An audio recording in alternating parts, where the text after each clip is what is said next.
Welcome, everybody, to the Tag You're It podcast. I'm Ray, and here I am again, just wanting to introduce the fact that this is part 2 of Dave and I's discussion with Chuck Kelley, which is the former president of New Orleans Theological Seminary. And so please, if you have not, go back to last week's episode, part 1, so that you're not blindsided by anything in this episode. And please get into this kind of stuff, because this is the conversation we need to have at the local and state and national level. And so if you are involved in the SBC, you're in a state with a state convention, and you're in an area with a local association. And so we need grassroots efforts to expose things, talk about things, and be able to come together to serve one another as autonomous churches, cooperating with one another better. So please enjoy the show and pray and get involved in your local associations.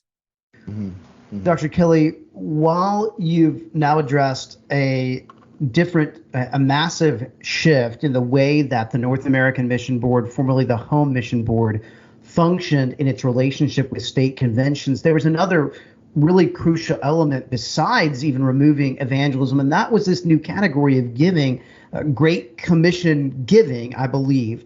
And what we've seen, at least in the charts that you provide in the book, which are just exceptional, just the charts themselves should bring alarms to people. But what we've seen now is this massive shift of up to 41% of churches aren't giving to the cooperative program.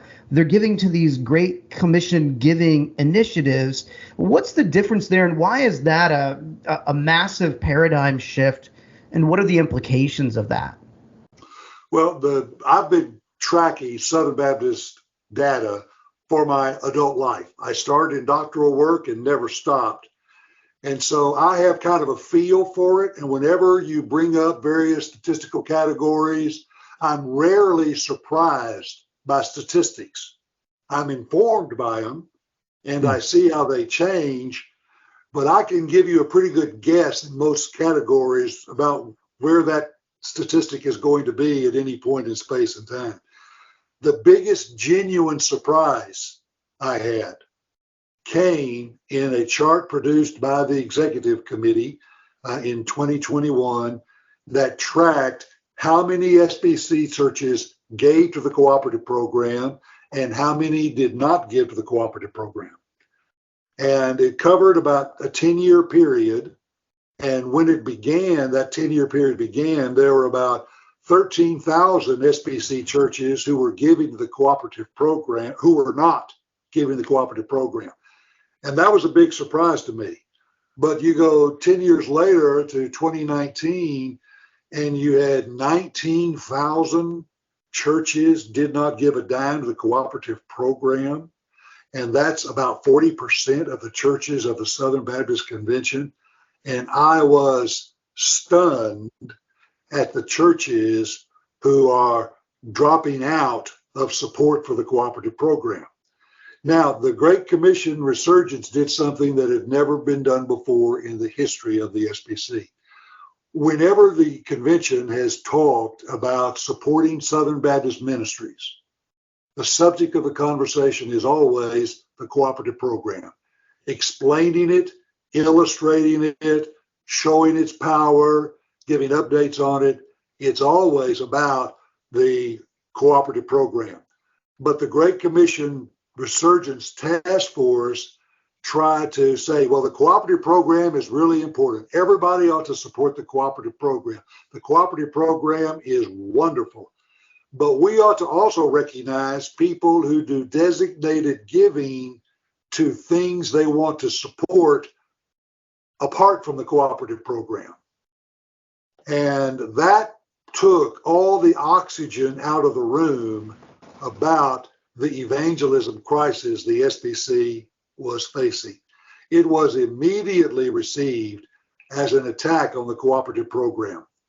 And when we engaged in that pre-convention discussion, almost everything, I would say about 95% of the articles, social media stuff, things like that, were addressing Great Commission giving, which was this name for recognizing designated giving. And at the convention discussion, almost the whole discussion, about 58 minutes of an hour-long discussion was about Great Commission giving. And that discussion nearly derailed approval for the whole thing.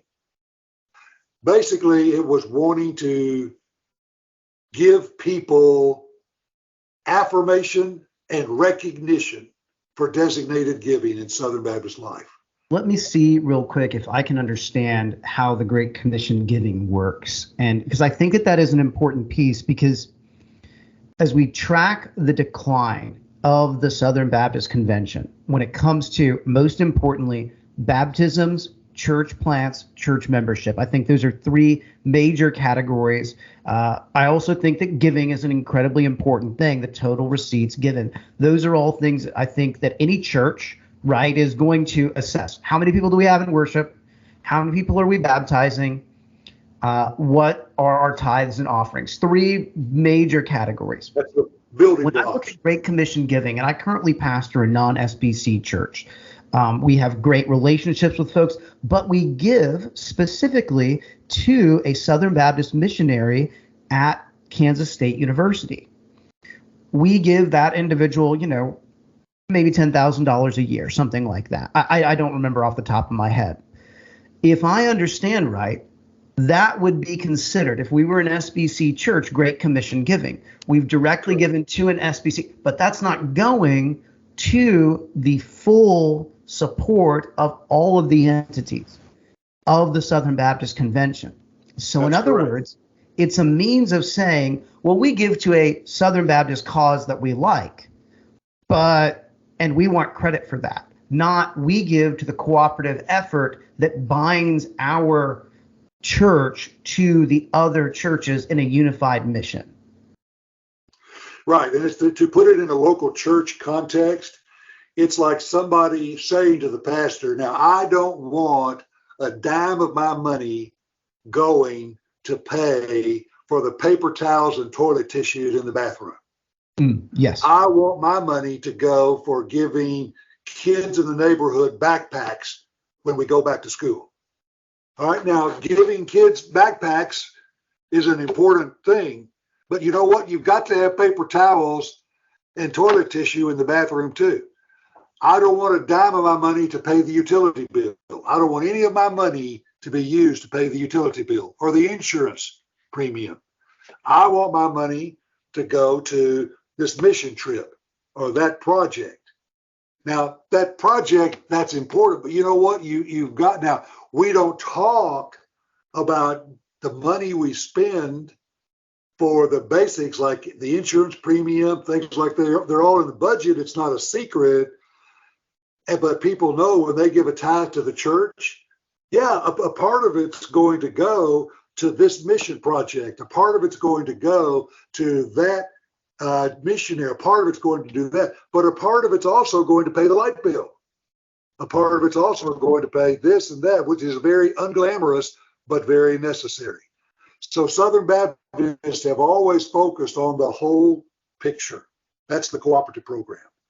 And it's divided between the state conventions and the national entities, and it funds at every level of SBC life.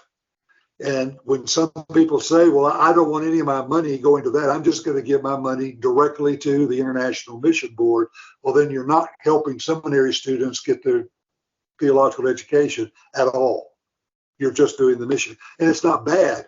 So what Southern Baptists have chosen to do is to not talk of this in moral terms of which is the best use of your money, but just to talk of this in functional terms. We're going to create a unified budget. Everything's going to come out of that unified budget. What is included? Baptists in a state convention gather every year, and they determine how much and how and in what ways money is spent that is gathered in that state convention. The Southern Baptist Convention gathers and determines the budget every year on how much cooperative program funds are spent for each of the entities. There's a very systematic process. And we look at the process rather than arguing which of these things is more important than the other. We just assume the budgeting process is where those discussions happen. And if somebody is successful in voting to defund the utility bill, and the church chooses to worship without electricity or air conditioning or anything, well, then that's the decision of the church. Nobody's going to make them do it. But we're not going to spend much time on that discussion. We're going to look at the big picture of let's reach this world for Christ, and know it takes a lot of different things working together, interacting together for that to happen. And so that's the cooperative program. And the affirmation and the recognition and the praise that was given for giving at the Southern Baptist Convention level was always given for cooperative program support. Now, that made people who weren't doing much cooperative program giving feel badly.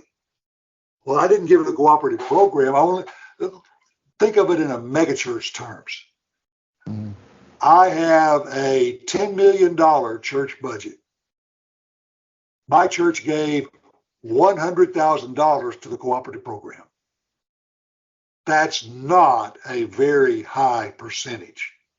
That is a minimal amount of a $10 million budget that goes to the cooperative program. So you're not a cooperative program hero. Thank you for that $100,000, but related to what you're doing, that's not much. So if I'm a megachurch pastor, I don't want people to get mad at me because some guy pastoring a little church in Kansas says we give 10% of our budget to the cooperative program. And I'm only giving 0.5% of my budget to the cooperative program. That's not fair. You ought to appreciate, after all, it is $100,000. Now, maybe I got $10 million, but it's $100,000, and that's still money that you can spend. So don't think about the percentage of support. Think about the total number of dollars. And I'm giving more money in total dollars than most churches in the SBC, so you ought to be grateful for me. Now, those kind of human dynamics, and this is nothing more than humanity. Is there evil involved? No, there's no evil. There's no moral choices involved. Self-esteem. And the blog, and I could actually probably do a book on it one day, the most undiscussed issue in the Southern Baptist Convention is the impact of self-esteem on the affairs of the Southern Baptist Convention.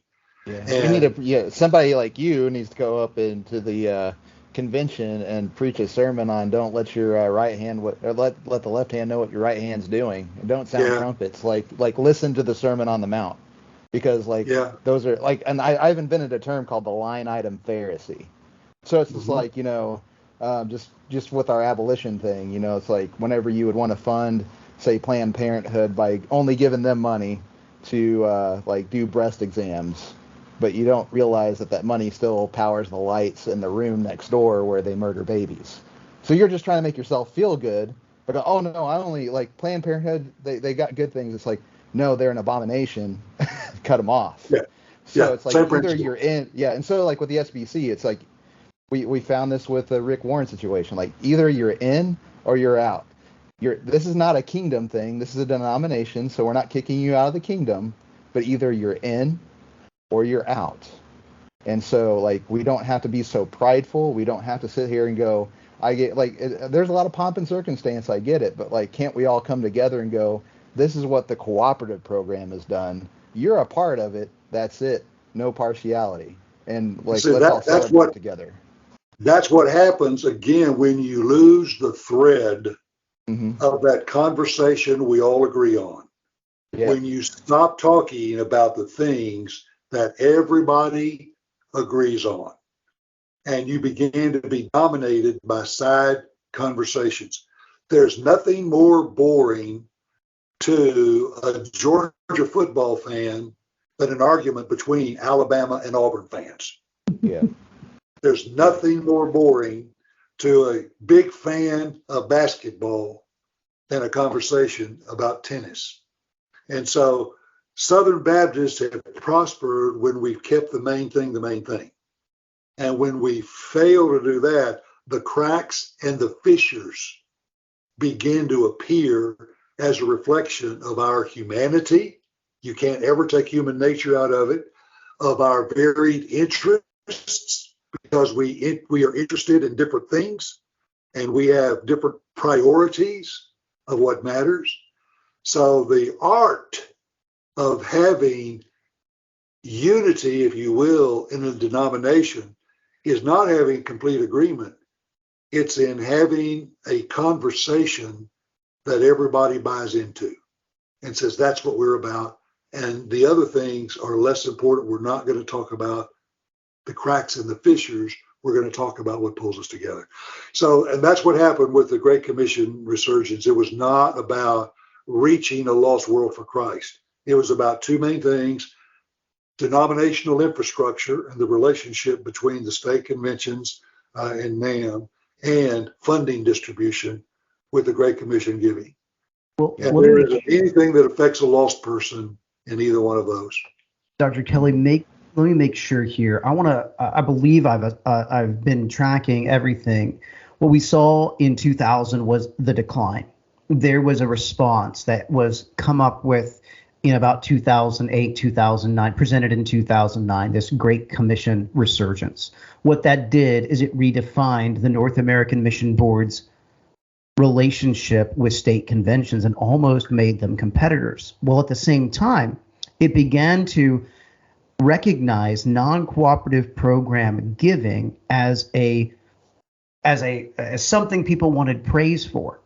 A wonderful and the thing. Focus then went from evangelism to church planting. And that reminds me of a quotation that you mentioned in your book. And it says this: in 2013, North American Mission Board President Kevin Ezell told the convention the SBC needs to start 1,500 new churches a year to keep pace with population growth and church closures. In 2019, without explaining the change, he downsized the target to 1,200 new church starts a year. By 2021, North American Mission Board agreed with the SBC Executive Committee on an even further downsized goal of 600 new church plants a year until 2025. This is tragic, and if I understand it correctly, our seminaries, our Southern Baptist seminaries, are currently educating probably more students than we've ever educated in the past. What are we doing then with the cooperative program money that's going to fund our seminaries and educating those who are being trained to plant churches? I mean, and how are Southern Baptists allowing for this planned decline? Well, that's the big mystery. If you were to ask me, what is the most profound change in the Southern Baptist Convention over the last 25 years, I would say it is the growth of apathy towards evangelism in the Southern Baptist Convention. The fact that we are a convention in decline just doesn't bother many Southern Baptists. We have not yet had a discussion about the SBC's decline. We have not yet had a discussion at the convention about our baptisms dropping off the charts. We baptized more people in 1939 than we did in 2019. That's before the pandemic. And think of how many more churches we have. Yes. And how much more money we have. And how many more resources of every kind we have. We have not yet talked about that because all the oxygen for that discussion has been sucked out of the room by the conversation about Great Commission giving. That was the sole item discussed related to the GCR proposals. By the state convention, NAM controversy, I mean, you had 8 or 10 state convention execs write a letter to NAM and the executive committee saying they were contemplating dropping out of the cooperative program because of the unilateral actions of NAM that were damaging them. This is astounding. This could not, no one could envision that ever happening in this loosely organized collection of autonomous people who found a way to cooperate together with a minimum of friction, and yet it happened. And these things that are side issues are sucking up everything in the convention. The sexual abuse task force, the diversity discussions. None of these are bad or wrong things, but when they become the huge central focus of the Southern Baptist Convention, that isn't what pulled all these diverse churches, of little bitty churches and great big churches and churches in the Northwest and churches in the Deep South. That isn't what pulled everybody together. And we've lost that thread in our conversation. So, two major follow-ups to that, and I want to make sure I get both of them. You've got this book out. What kind of response are you getting from seminary presidents, from entity heads, from state executive directors about it? Well, only one entity head has said anything about it at all to me, and he was very affirming and grateful that I did the book. State convention execs are by and large very supportive. Their responses have been very supportive. People who read the book, it's been very interesting. We got it out in time for the SBC, and when I left for the convention, I told my wife, who is undergoing chemo treatment for cancer now, and I said, well, baby, I'm going to probably get creamed at the convention. And I'm just expecting that if anybody reads the book before the convention or during the convention, that I'm going to get a lot of criticism and all of that. I have not had a critical response. The most critical response I've had is silence. And there's just nobody's commenting on it. Again, let the discussion go somewhere else, because the problem of decline in the SBC is not something the SBC wants to talk about. And I was totally surprised. Matter of fact, we had a very limited participation in the convention because of my wife's cancer. We had to leave Wednesday morning to drive back to Alabama for her next chemo treatment. And I wasn't even in the hall. And only later did I find out that a messenger had read my book and made a motion for the SBC to appoint a task force to study the impact of the Great Commission resurgence on the convention. And it was approved by the messengers. And I had no idea that was going to happen. Now, the question is going to be, the task force will be appointed, has to be appointed. The convention messengers approved it. But will that report from that task force be given anything other than a token? To give you an example, the convention appointed an evangelism task force that reported in 2018. They did a wonderful job. They made some outstanding recommendations, but it was totally overlooked and inconsequential. Literally, it was read into the record.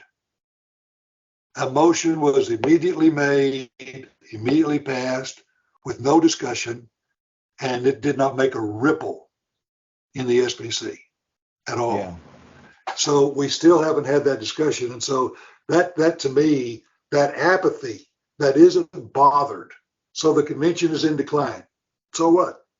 So our baptisms aren't great. Well, so what? Well, we've lost 2 million members. Well, what's the big deal?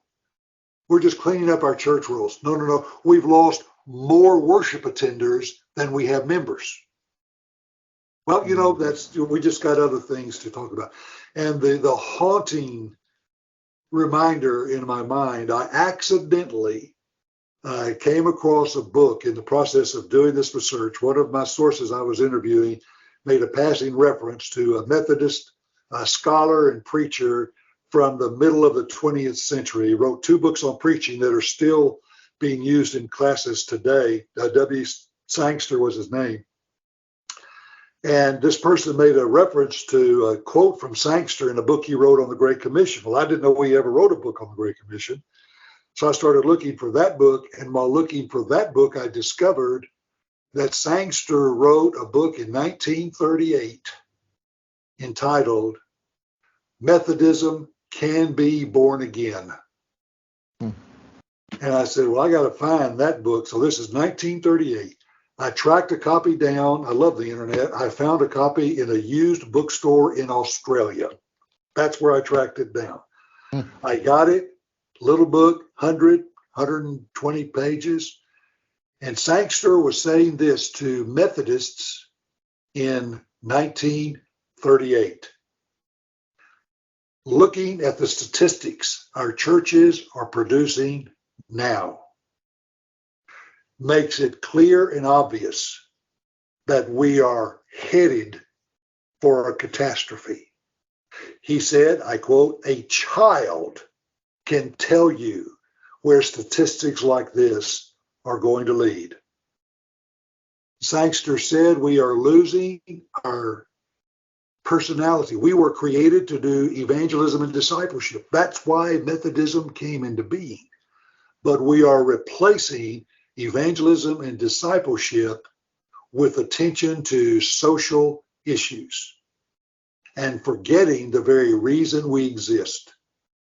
And I have our pastors tell me, well, these social issues are so important, we don't have time for evangelism and discipleship discussions. And Sangster said, I tell you, the only contribution Methodists can make to the discussion about social issues in the United States is the need for conversion to Jesus Christ and discipleship. That's the only contribution we have to make to that discussion.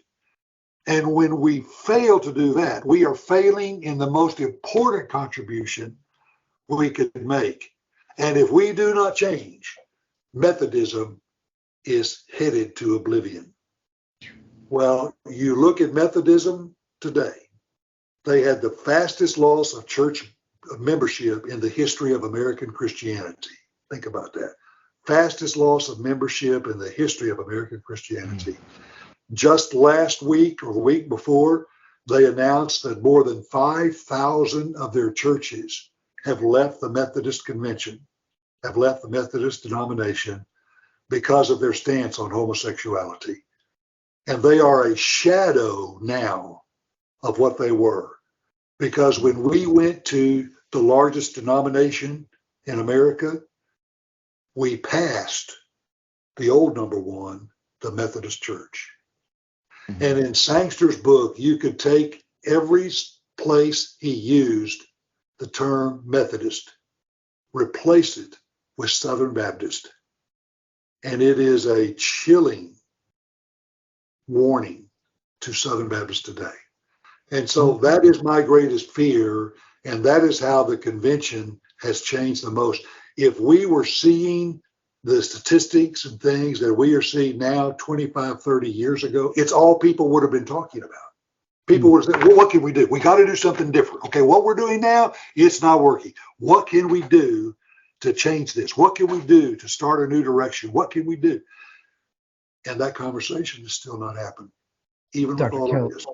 Yeah, let me end with one. I think that is incredibly important stuff that you just put there. But we've been so grateful for your time. I've got one final question. Sure. Given these things, given the fact that, again, I read your book, I was appalled. I think anyone who is being honest will. I love your element there of bringing in Sangster. Then what can be done? What can we do at the local level of the church? What can we do at the state convention and the national level? Well, the first thing that we need, there are two or three things we really need to do. One, we need to repair the fabric of our cooperation. That the relationship damage that has been done with NAM and the state conventions and everything is far more serious than most people realize. Cooperation is the superpower of Southern Baptist, and we are losing it. It's becoming more technical than functional, and when that happens, it's just having a dreadful effect and will get worse. So we need to really work on repairing the cooperative fabric of our convention. The second thing that we really need to do is to come to Jesus on the reality of our decline, to just understand we are not the mighty SBC. An SBC president was speaking on our campus, and he and I were having lunch together, just the two of us, and he said he was a bit surprised. It was an election cycle year, and he had been expecting, after being elected president, that he'd be getting all these calls from news outlets and reporters and things about what do Southern Baptists believe about this and that related to the coming election. And he said, I've had hardly any. I'm really surprised. And I said, brother, we don't matter anymore. That our decline is better recognized by outsiders than it is by ourselves. And they simply don't care what our opinion is in many of these discussions anymore to the same extent that they used to. And we've just got to come to realize we are in a very serious moment in Southern Baptist life that is not going to repair itself, that cannot be ignored. And it's going to take all of us working together as hard as we can to do this. Because if that doesn't happen, we're in a fight. You know, we are in a fight. And we've got to get that mentality of this is a really critical time. And if I'm a Southern Baptist, I got to step up and be a Southern Baptist. I got to remember, we got to go after the world. We got to go after the lost people in our community. We got to baptize our children. We got to reach the friends of our children and incorporate them into our ministry and be baptizing them. Many times, I can't tell you how many times I'll ask the question in an evangelism kind of meeting. I'll just say, how many of you came to Christ before the age of 18? Never less than 70% of the crowd. Never less than 70% of the crowd. We've got to really focus on reaching and discipling our children. And the third thing is we have got to really focus on discipleship and the application of our faith in Christ to the daily living of our lives. And we have forgotten it is how we live that drives the fruitfulness of our evangelism. You look at times of great persecution in the past, and Tertullian's quote, "The blood of martyrs is the seed of the church," has been proven again and again and again. During the Reformation, the Catholics and the magisterial reformers agreed on one thing during the Reformation. They all agreed on persecuting the Anabaptists, our forebears. The life expectancy for someone after they were baptized was 18 months. They would be killed within 18 months of their baptism, most of the time. Yet the Anabaptists kept spreading like wildfire. How do people come to Christ when your life could be forfeited as a consequence? When your family could be thrown in prison or tortured before your eyes? How do people come to Christ in dire search? Forget worship style, forget programs for children. How do people come to Christ when it's very costly to do so? It is the power of the distinctive life of a Christian that is living the way Jesus commanded. And we have to really focus on discipleship. Now, with those three things in place, we then have to put the major conversation on evangelism. We've got to, NAM has got to start talking about evangelism in a big way. I mean, in a big way. And those are the things that I think are absolutely crucial for us. Repairing the fabric of our cooperation, embracing the reality of our decline and understanding this is a time we're not in danger of going out of existence. The Southern Baptists will be here long after I'm gone. Methodists are here long after Sangster is gone. We're not talking about survival. We're talking about viability. The gospel will continue to advance no matter what. The only question is, will God let me be a part of that advance? Will God let Southern Baptists be a part of that advance? we can't take this stuff for granted, and we got to understand that God grants it. And, we need to, that's because what I'm seeing here is, again, we got to recovenant together to work together. So we have to stick with our word. What is our word together? And then we have to confess our disobedience to even one another covenanting.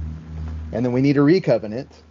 And then we need to go out of that covenant, which is what Jesus did on the Mount, was the new covenant and the new covenant succession. And we need to speak like that.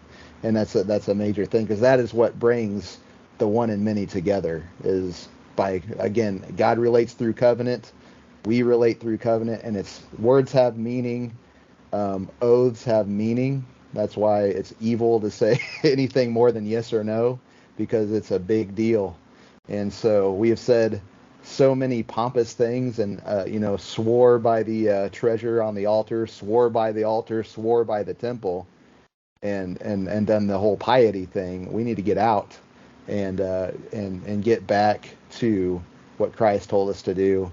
And if we do that, God will bless us, and he will let us be a part of the mission, but he's not going to bless us if we're trying to build a kingdom of our own. And if you're worried about being kicked out of the SBC because it's a big deal, you've got the wrong temple. You got the wrong thing you're building and worried about. And so I appreciate your time and your effort and getting all this and coming on the show to talk about it, especially just giving me time to listen and kind of maybe put in a little bit of a different vocabulary for myself, for the listeners, and all that kind of stuff. But yeah, you hit all the crucial points on that, and I pray that maybe through you being a past president and all that kind of stuff, and the circles you're in, I hope that all our seminary professors can continue this discussion.